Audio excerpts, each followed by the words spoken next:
you know, one thing I remember with my son, who is he's quite disagreeable by temperament, which is actually a good thing as far as I'm concerned, although it brings its own challenges. And so with my daughter, when she was misbehaving, she was pretty agreeable. And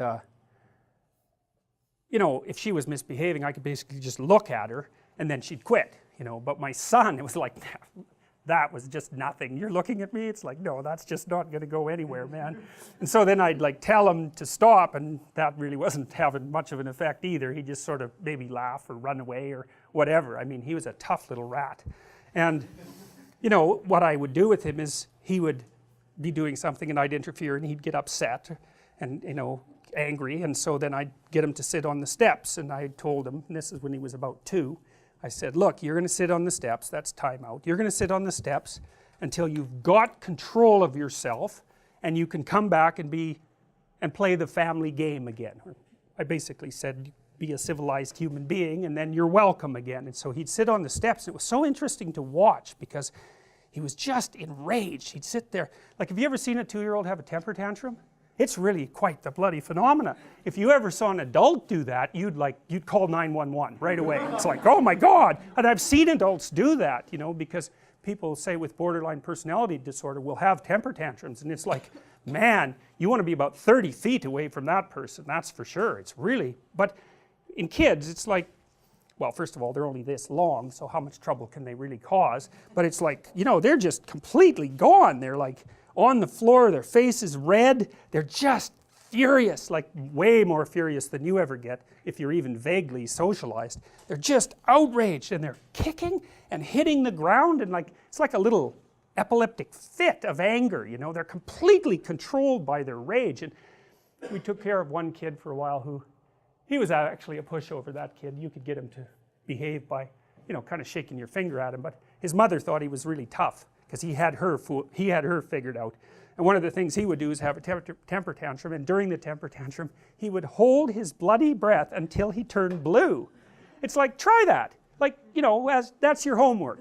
Go home and have a temper tantrum, and while you're doing it, hold your breath until you actually turn blue. It's like, you won't be able to do it.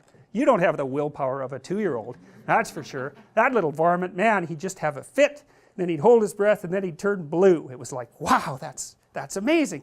And we would just like let him do it, and you know, he'd turn blue and everybody would be gone and he'd come out of it, you know, and it didn't work, so he just quit doing it. I think he did it like twice, and he figured out, oh well, that's a lot of work for very little outcome. And you know, it's not like 2-year-olds are stupid.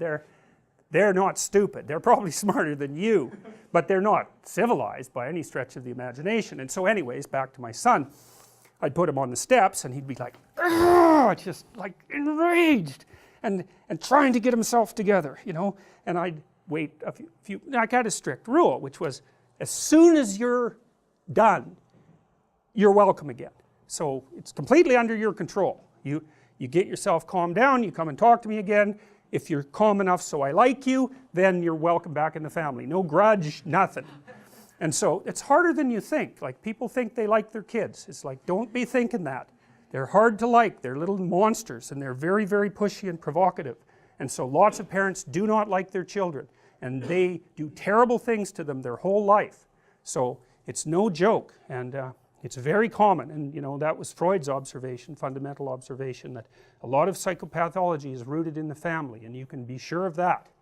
You know, and when you hear about some mother who's done something terrible to her child, which happens reasonably frequently, you know perfectly well that she has a very terrible capacity to discipline. The child's just provoked her and provoked her and provoked her and provoked her and provoked her, and it just happens to be a day where her new boyfriend left and she's quite hungover and she got fired, and it's like, that's the wrong day to provoke her. And then she does something that is not good, and you read about it and you think, well, how could that happen? How could anyone do that? Well, that's how they do it.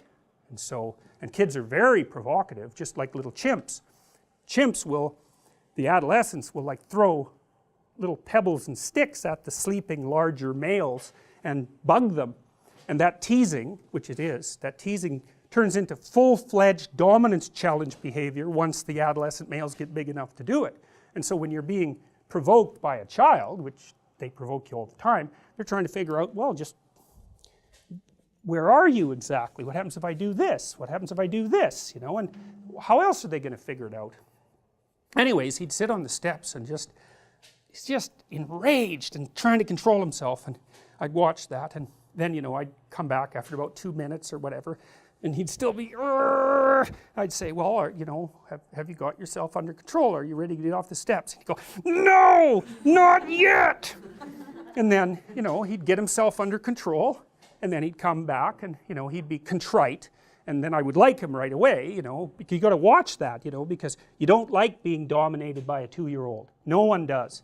And so if the child hasn't mastered himself and started to act in accordance with the prevailing social norms, you won't like them. Well, you think, oh yeah, I will, because, you know, I'm a good person. It's like, no, you won't, and no, you're not a good person, so don't be thinking about that at all. It's just not true.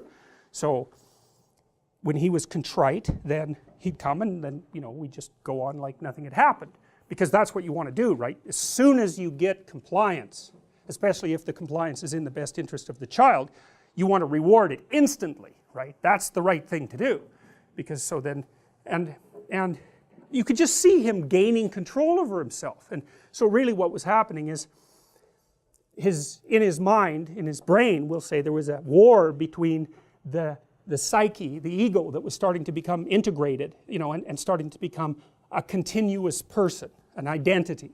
And it's fragile in 2-year-olds, and it can be disrupted all the time, and it is. That's why they're so hyper emotional. It's fragile, that little ego, and it doesn't have a lot of power. And so what you want to do is reward it when it wins. You know, it's when he gets control over the underlying motivations, you want to say, hey, good work, man, good work, kid, you did it, you know, you got yourself under control, way to be. And the kid's really happy about that, because it's actually not that much fun to have a temper tantrum. It's exhausting, you know, it takes you over.